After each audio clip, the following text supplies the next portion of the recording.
नमस्कार, आप देख रहे केबीसी न्यूज़। मैं हूं अमलेश आनंद। देखिए, बिहार सरकार की व्यवस्था पर, विधि व्यवस्था पर एक बड़ा सवाल सामने आया है और पता ये चला है कि दोषियों को पुलिस या पदाधिकारी उनको बख्शने वाली नहीं है। बता दें कि आज ही मानवजीत सिंह ढिल्लों जो डीआईजी हैं, उन्होंने प्रेस कॉन्फ्रेंस करके कहा है कि पेपर लीक का जो मामला है, इस मामले में 3 ऐसे कोचिंग सेंटर है जिनको चिन्हित किया गया है और उनको लेकर के एक बड़ा सवाल खड़ा हो रहा है और प्रशासन इस पर उनको बख्शने वाली नहीं है। बता दें कि ये 3 आखिर कौन है, इस चीज़ को ध्यान से सुनिए कि अब हड़कंप मच सकता है पूरे बिहार के, ख़ास तौर पर राजधानी पटना के कोचिंग सेंटर में।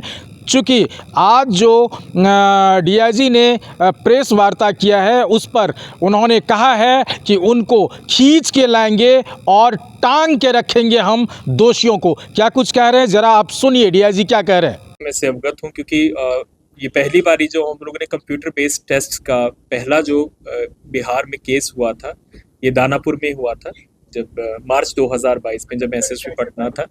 उसमें हम लोगों ने 5 ऑनलाइन एग्जामिनेशन सेंटर्स को सील करवाया था, मुजफ्फरपुर, गया और पटना से। तो उसी में जो आप नाम बता रहे हैं, विजेंद्र गुप्ता, अतुल वत्स, सब उसमें अभियुक्त थे। तो विजेंद्र गुप्ता उसके बाद जो उड़ीसा में पेपर लीक हुआ था, तो उसमें जेल में गए हैं, शायद बालासुर या संबलपुर जेल में थे, और उनका जो पैतृक गांव विद्यापति नगर में है, समस्तीपुर में है। तो बेल कंडीशंस के, क्योंकि ये केस उड़ीसा क्या है, बेल कंडीशंस क्या है उसके मैं अवगत नहीं हूँ, लेकिन उसमें जो भी हम लोगों को दायित्व दिया जाएगा बिहार पुलिस को, तो हम लोग निश्चित रूप से उसको देखेंगे। 2 का तो मैंने आपको बताया, संजीव मुखिया लोक सेवक हैं, रंजीत कुमार रजक, जिनके ऊपर हम लोग कार्रवाई कर चुके हैं। इसके अतिरिक्त आपको याद होगा कि विशाल चौरसिया, जिसको हम लोगों ने बीपीएससी वाले गैंग, वो भी लोक सेवक है। देन सिकंदर यादविंदु आपको याद होगा, नीट परीक्षा में, ये सभी लोक सेवक हैं। तो इस तरह के जो लोक सेवक हैं, उनका एक अलग से डेटाबेस हम लोग तैयार कर चुके हैं और उनकी भी चल अचल संपत्ति का हम लोग ब्यौरा तैयार कर रहे हैं। और जैसे ही हम लोग को साक्ष्य मिलेगा डिस्प्रोपोर्शनेट एसेट्स का, तो आगे कार्रवाई। जैसे आप जानते हैं कि पहले काफ़ी देर तक नो कर्सिव स्टेप लगा हुआ था। उसके बाद हम लोगों ने जो डीए का केस किया था, डीए के केस पे फिर हम लोगों ने सारे जो तथ्य थे प्रस्तुत किए, कोर्ट के सामने प्रस्तुत किए। तो नवंबर के लास्ट वीक में ही ये नो कर्सिव स्टेप हटा है और अब हम लोग वारंट और उसका कुर्की का कार्रवाई कर रहे हैं। अब उसकी गिरफ्तारी पर कोई रोक नहीं है और समानांतर रूप से हम लोगों ने एक समर्पित टीम भी बनाया उसको गिरफ्तार करने। जो संपत्ति जब्ती वाली कार्रवाई, दोनों पेश में 2 अलग अलग प्रावधान है। सबसे पहले कि जो नया कानून जो बना, नए कानून में जो अतिरिक्त व्यवस्था की गई है कि जो एजेंसियां हैं, जो जैसे कि जैसे इस वाले में देखिए एग्जाम सेंटर्स है, जो प्राइवेट संस्थान है, जो परीक्षा कंडक्ट करने वाली एजेंसियां हैं, जब भी कोई परीक्षा होती है, कंप्यूटर सप्लाई, जितने भी जब भी परीक्षा होती है तो किसी न किसी एजेंसी को आउटसोर्स किया जाता है इस काम को। तो नए वाले कानून में ये प्रावधान है कि जब भी इन एजेंसियों की सलिप्तता भी प्रकाश में आती है, तो इनकी भी चल अचल संपत्ति, उसका ब्यौरा देख के आप उनके ऊपर अधिहरण की कार्रवाई कर सकते हैं कोर्ट के माध्यम से।